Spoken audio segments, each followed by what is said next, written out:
I just got a COVID test yesterday. Put the thing in my nose.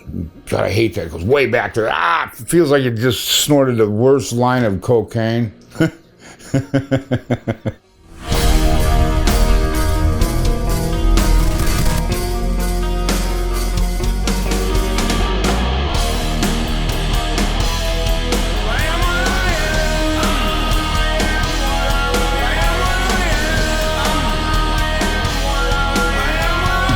November of 21, my throat hurt real bad, and I was taking throat lozenges and it just wouldn't go away. Sarah goes, well, we're gonna go to a throat specialist, and I did. And he shoved the camera in my nose and it goes down your throat, and then he pulled it out, and he said something to my wife, and I go, was it a yeast infection? And he shook his head no. And then he's talking to Sarah, and her jaw, she kind of looked down to the ground, and I knew that was right then I knew it was cancer. And I go, oh man, you know. And then 1/3 of everybody gets cancer on this planet, they say. So it just happened to be me. And I drank and I smoked heavy all my life, a real lot. I didn't just smoke light cigarettes. I even asked the doctor if it could be from that, and he said he didn't know. He says I couldn't, you know, because I couldn't put a stamp on what it is. It could be hereditary, it could be anything. I will be positive, at least the cancer I had was treatable, you know, and God forbid, a lot of people get cancer and they can't treat it. So at least mine was treatable. Just take a look at your brother. He's twice the man you are.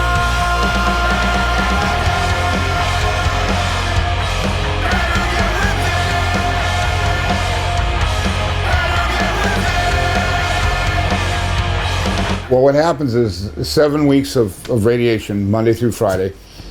And the first day you do the radiation of the treatment, they give you chemo. And then you're supposed to do chemo halfway through. And then at the end, my throat started hurting where I couldn't drink water. I was taking morphine, and I'd get the treatment. I'd just come home and just go straight to bed and just lay and sleep.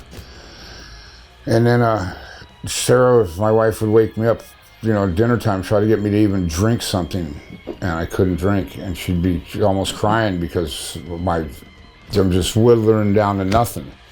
They kept telling me they're going to put a tube in my nose, you know, and that kind of scared me, getting a thing shoved in my nose, down my throat. But once they put it in, it didn't bother me, you know, and I got fed by a tube for a while. I finished the last in April.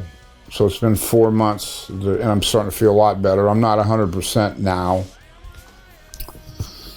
I get clogged, real lot of phlegm in my throat, and it's real thick and gross. So if I sleep at night and it builds up, I'll wake up, I can't get any air, I'll have to cough it up.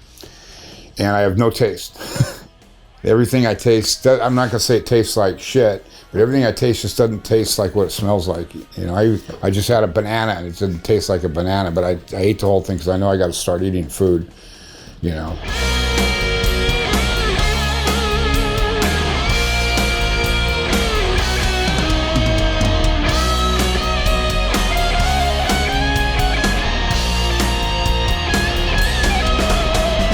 When my wife announced that there were so many people that poured in, you know, on their little phones and said, hey Chris, blah blah, they sent me, it really lifted my spirits up. A lot of people, one of the coolest ones was Rob Halford. You see this hand go like this, and then it pulls away and goes, Chris, this is your metal god, Rob, here. It's cool. It's just, you know, shows that some people still remember good old Chris here, you know.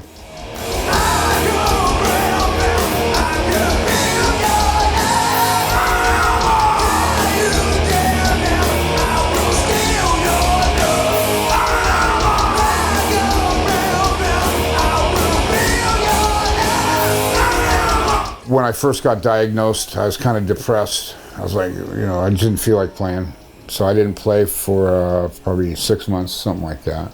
I just started playing again last month, as much as I can, because right now I'm on my way to Canada. Tomorrow I fly Air Canada, out of Paris to Toronto or whatever the place there. I'm going to do 4 shows in Canada they set up. At first I was gonna go there and just show this documentary. And then after I do the documentary, we're going to do a thing where people can ask me questions about the music business, my life, what I've done, blah, blah, blah, WASP, whatever they want to ask, I'd answer for a half an hour. Tim Anderson from Brave World, he's going to be at the Toronto show, and he's going to interview me and stuff, blah, blah, blah. At the other one, there's Jimmy K from the Metal Voice. He's going to be there and he'll do the commentary or whatever, okay? So it should be cool. At each show, I'm going to play 5 songs. You know, I don't think I'm physically able to do a whole show. I'm not going to sing because my voice is still just trashed. And I'm sure that's going to make a bunch of you people happy that don't like my voice.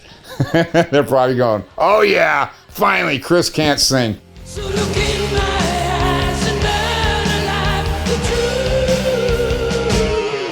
I'm a wild child, come and love me. I want you. Ross Halfin, who's a photographer in England, he's a big guy. He's done a few bands, Def Leppard.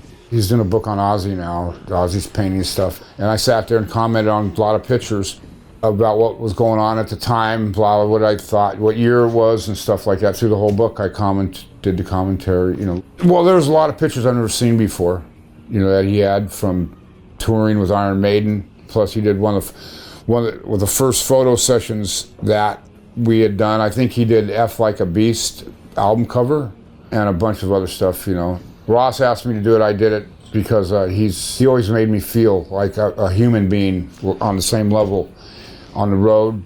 Whenever I met him, he was one of the nicest guys. He always had a sense of humor, English sense of humor, which took me a while to understand. But yeah, he was great. I love Ross, you know.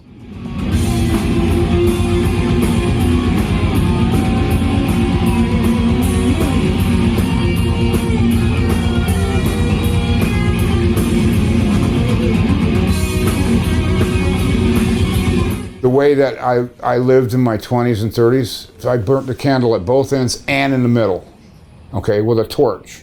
And I burned it hard and not caring about what's going to happen tomorrow. I'd live for the moment, like a dog for the moment.